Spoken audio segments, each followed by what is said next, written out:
Hi everyone, my name is Dana. Welcome back to my YouTube channel. Today I'm going to be teaching you how I personally taught my puppy how to fetch, and I'm still teaching her. It's not 100%.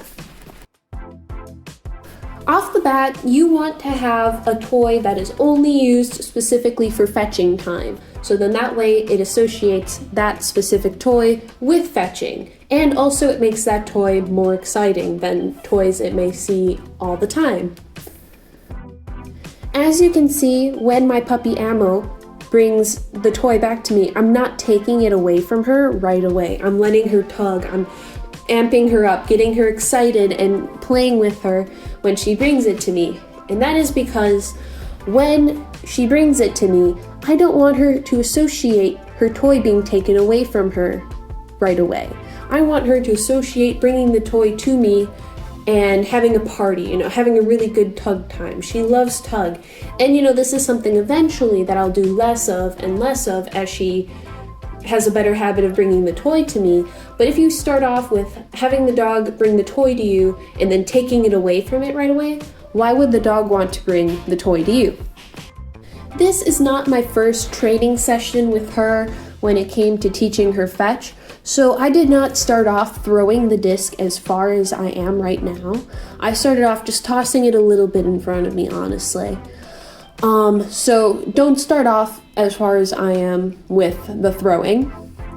However, I do highly recommend having the long leash on, especially in the beginning, so you can reel your dog back into you when it doesn't bring the toy to you. She used to do this thing where she'd run to me and then swerve away last second and try to tease me, but since I have the long leash on her, I can stop her and, bring her back to me and then praise her for coming to me, even though that wasn't her choice.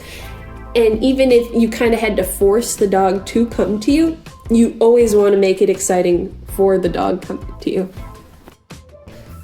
When I teach Ammo drop it and when I enforce drop it, I tell her it. You want to say your dog's name. So how it goes is I say, Ammo, drop it. And then I wait a few seconds for her to make the choice. And if she doesn't make the choice to drop it, then I put a little bit of pressure on her bottom jaw until she yields to the pressure and drops the toy. Then she gets a ton of praise for dropping it.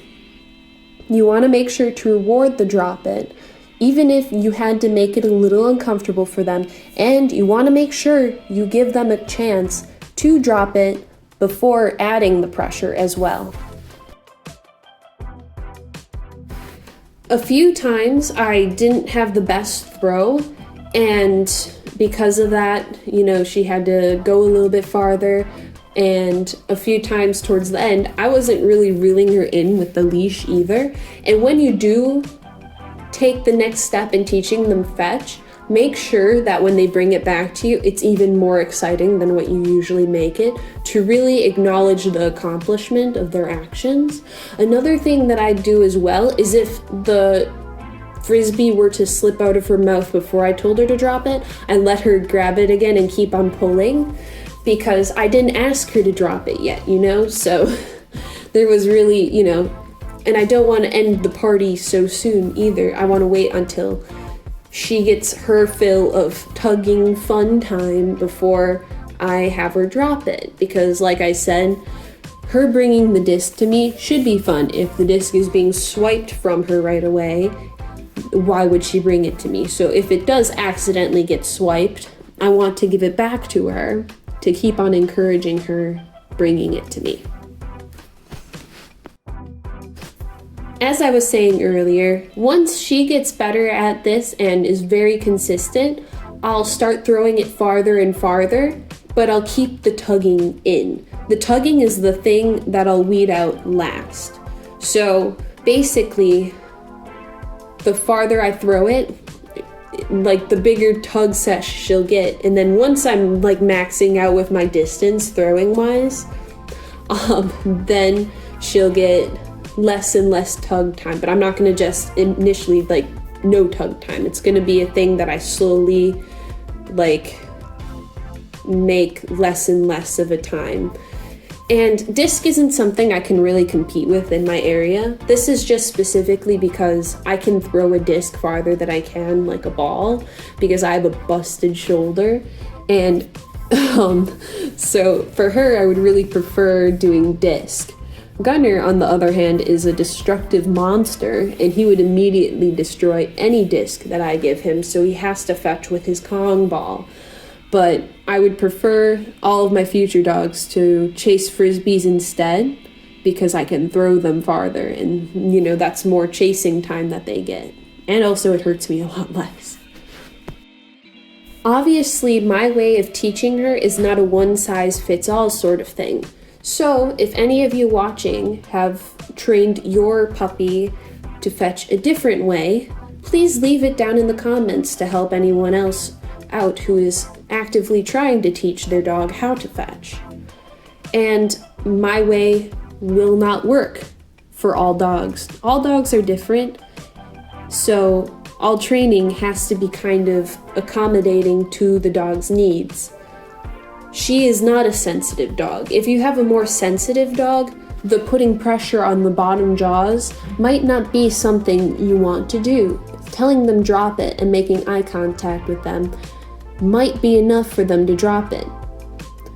And if you have a dog, say, that is a retriever, you don't probably have to worry as much about the long leash. I'd still leave it just in case. But them retrieving shouldn't be as big of a deal as it is for a non-retrieving dog. And all dogs' fetching abilities are just different scales as well. You might need to have treats involved for them retrieving. She doesn't need treats. She's rewarded with toys, with praise, and treats. All of them seem to actively enforce whatever she's doing, at least at this stage. Maybe when she gets older, that will change. But for right now, this is what's working for us. My last piece of advice would be to make sure when you do tell your dog to drop it, to sound indifferent. So don't go drop it, drop it, drop it. Just say, Ammo, drop it. If you make it sound like this exciting thing, your dog will be like, ooh, I'm a little naughty, I don't want to give it back to you. And even if they have something that needs to be dropped, make sure you always sound indifferent about it. That's one thing I learned. But anyways, that is pretty much it of today's video. Thank you so much for watching, liking, and subscribing. And also, all comments that are directed towards helping and learning are very much appreciated. And I'll see you in the next one. Bye!